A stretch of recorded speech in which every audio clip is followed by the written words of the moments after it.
kita ketemu lagi. Topik saya kali ini topik yang sedang hangat karena kita sedang ada di rumah. Kita kan tahu kan kenapa kita ada di rumah, karena ada pandemi yang dikenakan ada makhluk kecil tadi yang tidak kelihatan. Ya. Topik hari ini adalah ketika COVID-19 datang, sharing pengalaman seorang pasien COVID positif. Jadi di sini ada teman-teman saya. Selamat sore Ara. Sore. Selamat sore Dr. Ami. Sore.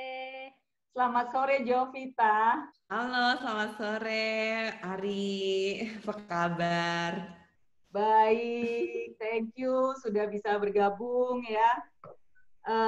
Kita mau sharing nih ke teman-teman. Mungkin berawal dari sharingnya Ara dulu ya, Ara ya. Kan Ara kan sempat dinyatakan sebagai positif gitu ya waktu itu. Terus Ara kan sharing di IG, makanya saya jadi tahu nih. Nah, boleh nggak Ara sharing lagi bagaimana Ara awalnya gitu loh. Awalnya bagaimana seperti apa sih kok bisa akhirnya harus masuk isolasi seperti itu. Jadi sempat ke rumah sakit segala macam. Jadi awalnya itu rasanya sih pikirnya sakit biasa aja kan. Awalnya itu lemas, rasa lemas karena mungkin kan waktu selama bulan puasa nggak ada bibi nih, jadi di rumah kerja sendiri, bangun sahur, pokoknya itulah jadi ngerjain pekerjaan bibi di rumah kan. Akhirnya capeknya itu lemesnya itu karena itu aja capek gitu kan. Karena itu udah berlangsung 2 minggu kali. Capek lemas gitu normal. Jadi udah berapa bulan juga ditinggalin, udah 2 bulan kali. Saya udah dari bulan Maret tuh udah nggak pernah keluar. Udah benar-benar di rumah aja. Jadi kantor saya kalau sekali seminggu lah saya ke kantor. Jadi saya cuman pergi ke kantor terus balik.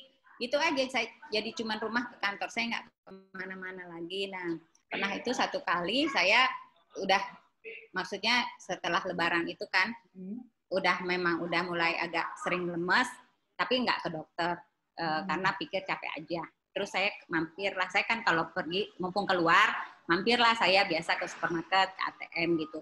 Kadang-kadang saya juga saya pikir mungkin dari uang, saya pernah kan kalau ada uang terima itu kan saya nggak masukin dalam plastik ya. Saya juga kadang-kadang pikir apa ini saya dapatnya dari ATM apa dari uang receh tuh saya nggak ngerti. Kan saya supermarket tuh saya cuma pergi ke rumah supermarket tertentu aja, saya nggak banyak tempat yang saya pergi, cuma supermarket sama ATM itu aja mampir saya tuh kalau saya pergi ke kantor. Cuma satu supermarket itu aja, saya nggak ke tempat supermarket yang lain. Terus beberapa hari kemudian kan udah mau pergi nih, maksudnya udah enakan badannya. Terus saya olahraga saya udah mulai agak kencang. Biasanya kan olahraganya cuma yoga, stretching. Terus udah rasa enakan, olahraga saya agak kencang. Terus tiba-tiba lemes banget, nggak bisa bangun, lemes banget. Terus udah lemes gitu, tetap belum ke dokter. Terus tiba-tiba besokannya sakit tenggorokan. Baru deh tuh saya bilang, aduh saya harus ke dokter nih. Karena saya tiba-tiba pikir, saya lemes terus sakit tenggorokan. Aduh, saya jadi agak parno juga kan. Tuh, jangan sampai saya ada kena COVID. Terus udah, saya ke dokter. Pas udah janjian gitu kan, ternyata juga di tempat rumah sakit saya itu kan nggak bisa langsung tes swab. Saya minta tes swab harus booking. Jadi booking, saya udah booking dulu, baru saya tes. Pas di sana juga saya juga minta tes tipes. Saya bilang mungkin saya tipes. Nah, hari Jumat itu karena saya tesnya hari Jumat, kalau tes tipes kan cepat, waktunya 2 jam doang udah ketahuan hasilnya kan. Udah ketahuan tuh positif tipes. Saya udah sebetulnya harus langsung dirawat di rumah sakit waktu itu. Dokter bilang, Bu, ibu harus dirawat karena ibu tipes. Saya bilang, saya mau di rumah aja, saya takut di rumah sakit nanti banyak virus, banyak COVID, saya bilang kan, bilang begitu. Ya udah saya konsultasi juga sama teman saya, sama Ami, ini ada hasil lab saya nih, kenapa nih? Terus ya katanya positif tipes. Tapi saya tetap minta dirawat di rumah aja. Hari Senin baru keluar tuh hasil swabnya. hasil swabnya.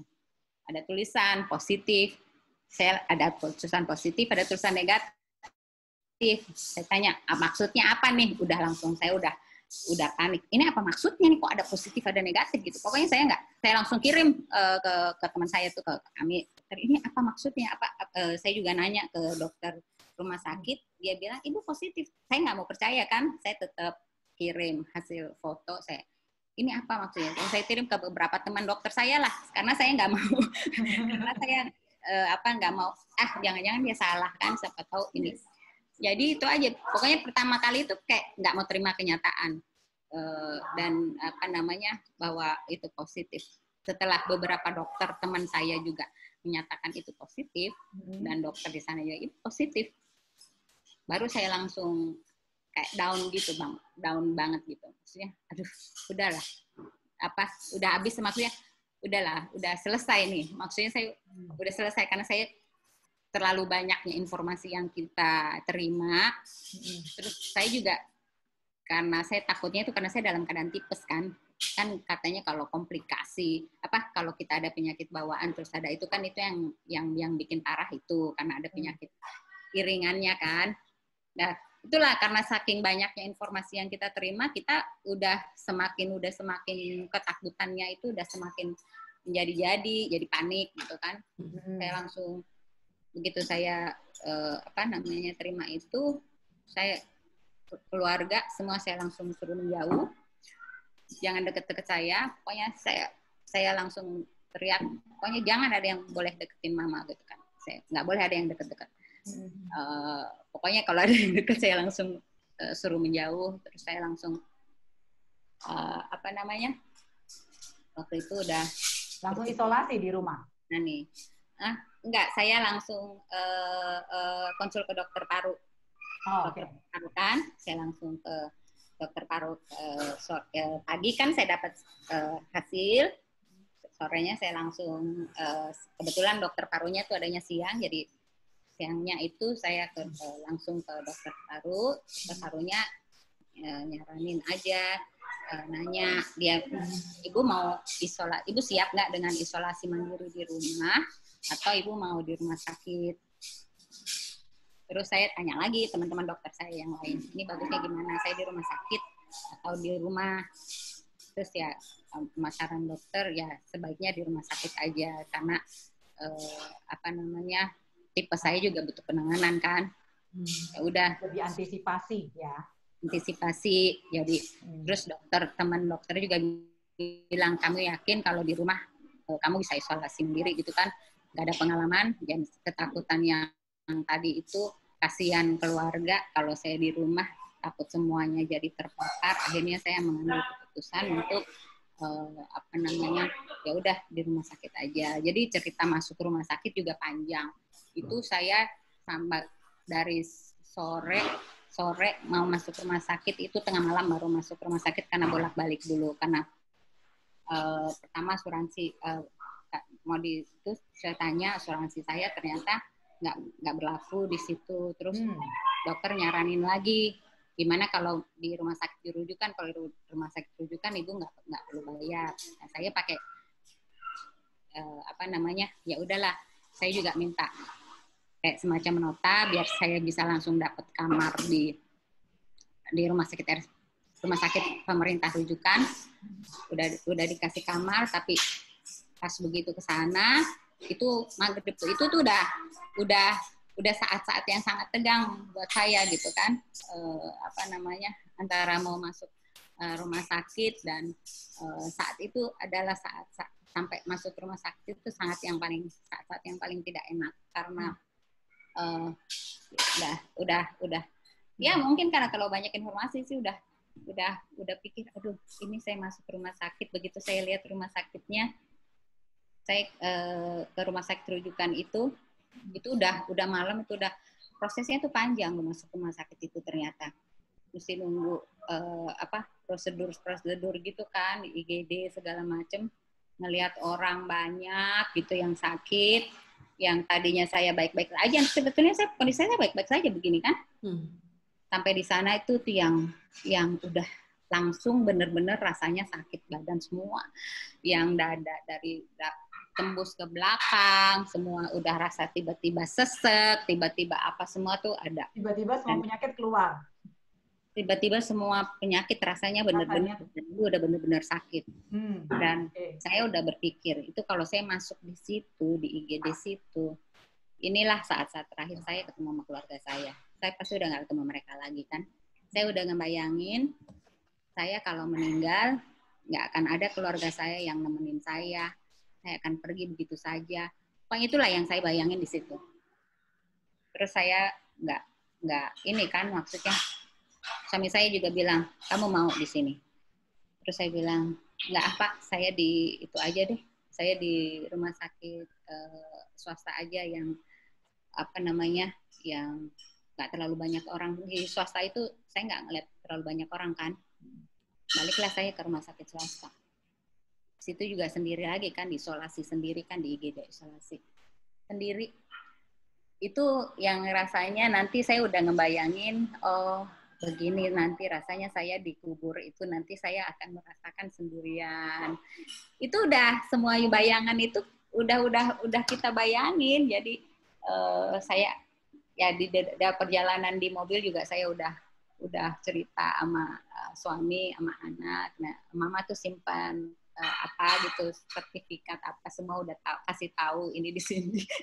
Ini kuncinya di sini. Pokoknya semuanya udah cerita yang mengarah kayaknya ini nanti saya udah nggak bakal ketemu lagi sama mereka kan. Aduh, itu udah saat-saat yang paling apa deh, paling nggak enak gitu kan. Sampai masuk ke akhirnya bisa dapat kamar. Saya dapat kamar tuh tengah malam, jam 12 malam baru saya bisa masuk ke ruangan kamar saya sendiri. Itu sendiri udah benar-benar udah pas belum pisah sama suami dan anak di rumah sakit itu yang kayaknya benar-benar perpisahan. Aduh, ini perpisahan, pokoknya take care ya. Pokoknya udah yang ngomongnya apa doain mama gitu kan, pokoknya yang kayak gitu-gitu deh, yang udah kayaknya aduh doain banget deh mama, doain banget supaya mama bisa kembali lagi gitu kan. Itu udah yang pikiran terburuk aja, pokoknya semuanya pikirannya itu pikiran yang terburuk lagi aja yang akan terjadi gitu kan. Ya udah dapat kamar, terus malam saya apa namanya, sehari 2 hari saya baru berpikir positif. Saya baru berpikir positif itu hari kedua. Saya bilang saya nggak sendirian sakit begini, banyak sekali orang yang sakit seperti saya. Saya harus berbuat sesuatu yang mungkin ada manfaatnya buat orang. Saya buat apa namanya, buat apa, maksudnya saya di sini ngapain, pasti ada hikmahnya kan. Saya sakit juga pasti ada hikmahnya, dan saya dalam keadaan sakit, dalam keadaan apapun saya harus bisa bermanfaat. Makanya saya bikin video-video untuk jadi itu yang sebetulnya saya lakukan untuk mengalihkan pikiran saya, karena semakin saya berpikir itu semakin cemas saya, semakin badan saya rasanya sakit semua. Jadi saya selalu menyibukkan pikiran saya. Besok saya mesti ngapain ya? Besok saya mau bikin apa ya? Itu yang saya lakukan. Dan apa namanya? Apa yang harus saya lakukan besok? Apa yang harus saya lakukan hari ini supaya saya sibuk dengan tidak memikirkan penyakit saya. Terus jadi itu kenapa saya bikin video-video itu, karena adalah hasil pikiran saya bahwa saya harus sharing apapun terjadi kemudian nanti belakang hari saya keluar di sini dengan selamat atau saya keluar di sini dengan tidak jadi apa-apa, istilahnya saya selesai di sini, toh nanti saya akan banyak meninggalkan apa namanya, pengalaman saya buat orang lain. Itu aja. Jadi kalau saya udah nggak ada, masih ada video saya yang bisa dilihat anak cucu saya, kenapa pengalaman itu aja. Jadi kenapa saya bikin video-video itu begitu. Jadi biar orang lain juga tahu pengalaman saya bagaimana. Mungkin ada pengalaman yang karena ini akan terjadi pada banyak orang. Karena ini pandemi, saya tahu pasti banyak orang yang akan mengalami ini nantinya atau sedang mengalami ini, dan Makanya itu yang saya lakukan sehingga saya tiap hari itu semangat. Jadi saya tiap hari itu tidak memikirkan penyakit. Saya sama sekali tidak pernah mau mendengarkan berita apapun tentang COVID. Di TV saya nggak pernah putar berita. TV itu saya cuma putar YouTube dan YouTube atau apapun yang tidak ada kaitannya dengan berita COVID. Jadi saya tidak pernah mau dengar apapun, mau berita bagus atau berita jelek tentang COVID, saya nggak mau. Jadi saya betul-betul mengarahkan pikiran saya ke hal-hal yang positif aja. Nggak pernah mau dengerin cerita orang atau apa. Jadi saya memang menyibukkan diri saya dengan apa yang saya pikirkan bagus untuk saya. Itu yang saya lakukan sih. Jadi tiap hari saya berusaha untuk memikirkan hari ini saya mesti ngapain dalam keadaan saya sendiri yang tidak perlu orang lain gitu kan, karena saya tidak bisa ngapa-ngapain juga. Jadi apa yang saya lakukan, jadi saya belajar online melalui YouTube, apapun saya pelajari sekarang. Tapi karena saya sakit, jadi saya banyak mendekat belajar agama, belajar apa, karena toh ujung-ujungnya toh kita akan ke sana. Jadi saya banyak mempersiapkan itu semua. Jadi saya minta didoakan sama semua teman-teman saya minta tolong doakan, karena saya tahu mungkin ada 1-2 orang yang doanya bisa diterima. Mungkin doa saya mungkin belum kuat nyampenya, tapi ada 1-2 orang di luar sana yang bisa tembus ke langit doanya. Jadi saya kenapa saya juga ngasih kabar bahwa saya sakit, karena saya tahu banyak teman saya, banyak keluarga saya yang pasti mendoakan saya dengan tulus. Dan mungkin doa mereka lebih cepat diterima daripada doa saya sendiri. Jadi saya awalnya saya agak menutup diri, maksudnya saya langsung shock. Saya pikir sampai sekarang pun ya, saya suka merasa kalau mungkin nggak akan ada orang yang mau ke rumah saya. Saya kadang-kadang berpikir begitu loh. Belum tentu dia mau datang. Belum tentu kalau saya datang, misalnya ada acara, belum tentu kalau saya datang orang mau menerima saya. Mungkin itu yang masih sampai sekarang ini masih jadi pikiran saya ya. Meskipun makanya saya banyak sekarang ini melakukan hal-hal yang menyenangkan hati saya aja. Saya bikin hobi baru, saya jadi banyak bikin belajar bertanam. Jadi pokoknya saya cari aja kesibukan yang bisa mengalihkan pikiran saya dari penyakit itu.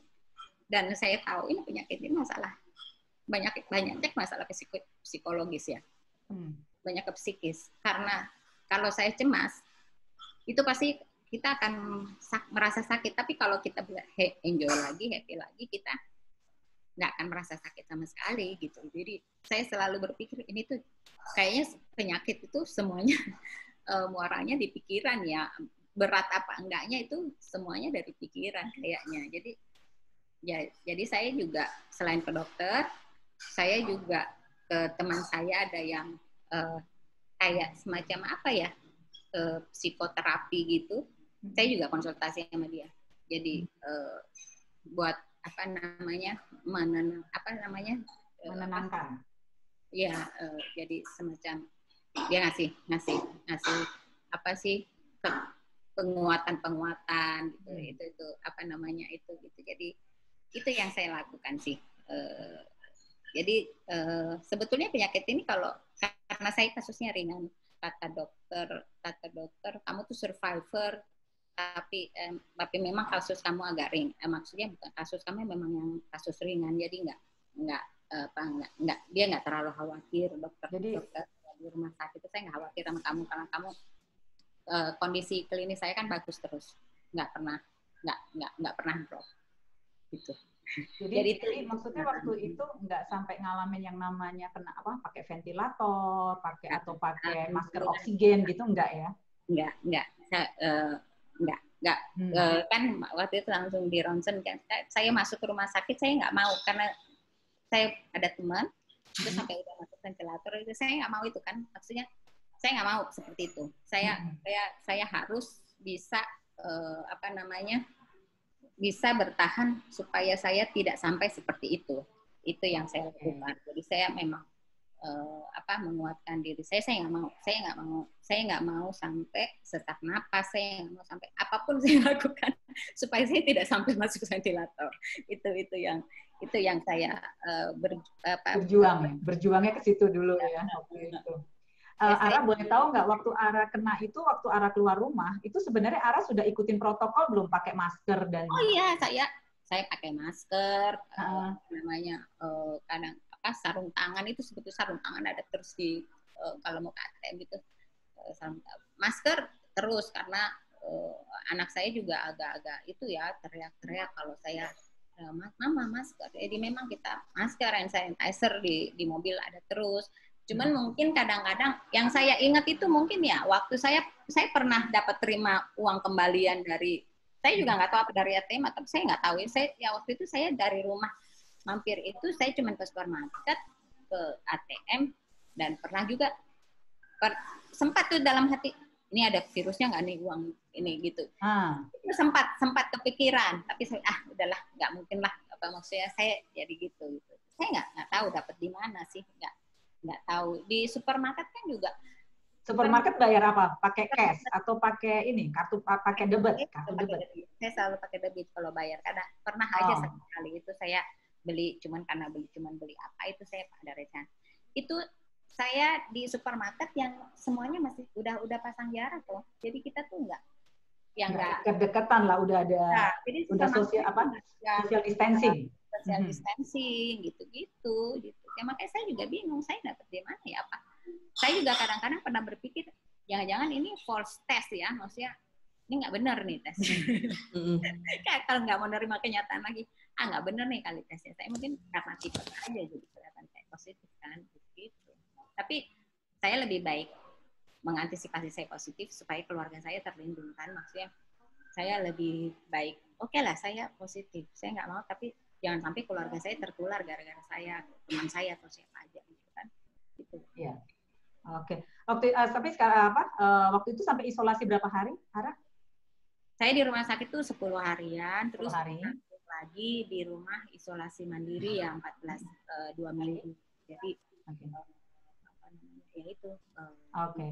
Karena jadi yang di rumah ini sekarang yang positif memang Ara, yang lain negatif ya? Ya, jadi terlindungi mereka ya, nggak sampai mereka ada positif. Ya. Besoknya saya langsung semua orang di rumah suruh tes, langsung semuanya pergi tes. Syukur cuma saya aja yang positif, yang lainnya negatif. Oke, Ara, thank you. Dan kalau teman-teman mau dengar juga komplitnya, Ara itu seperti bikin diary ya. Nanti bisa lihat di IG-nya Ara Mahmud. Ara Mahmudnya pakai CH. Nah, nanti bisa ikuti di IG, cari aja karena Ara itu buat setiap hari seperti bikin diary. Sekarang udah negatif ya? Udah. Oke ya. 2 kali ya, udah 2 kali negatif.